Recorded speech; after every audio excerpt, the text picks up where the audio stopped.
एक प्लेनेट होता है आपका,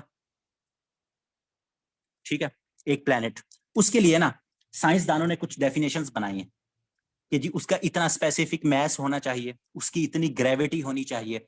तो उस प्लेनेट के लिए ये जो शराइत है ना, उनमें से एक शर्त ये भी है कि एक बॉडी को, एक क्या कहते हैं, बॉडी को हम प्लेनेट तब कहेंगे जब उसका कोई एक स्टार होगा और वो उस स्टार के क्या है, इर्द गिर्द रिवॉल्व करेगा, चक्कर लगाएगा।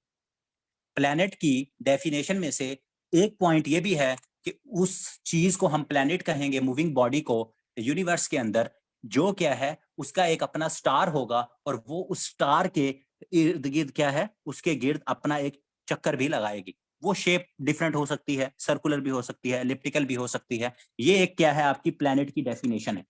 हमारा जो सा अर्थ है वो भी एक प्लेनेट है, हमारा अर्थ जो सा है वो क्या है, वो भी एक प्लेनेट है।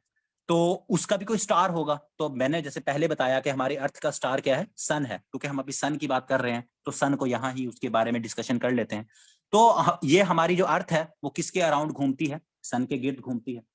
तो अब क्या होगा, ये अगर लेट्स सपोज मैं कहता हूँ ये आपका सन है, तो आपकी अर्थ यूं घूम रही है, ठीक है, ये आपकी अर्थ घूम रही है, ठीक है, ये अर्थ इसके अराउंड क्या है, इसके अराउंड आपकी अर्थ जो सी है वो घूम रही होगी। तो सन से लेकर अर्थ तक का जो डिस्टेंस है वो कभी कभी पूछ लिया जाता है, तो वो 150 मिलियन किलोमीटर के अप्रोक्सीमेटली इतना कहा जाता है।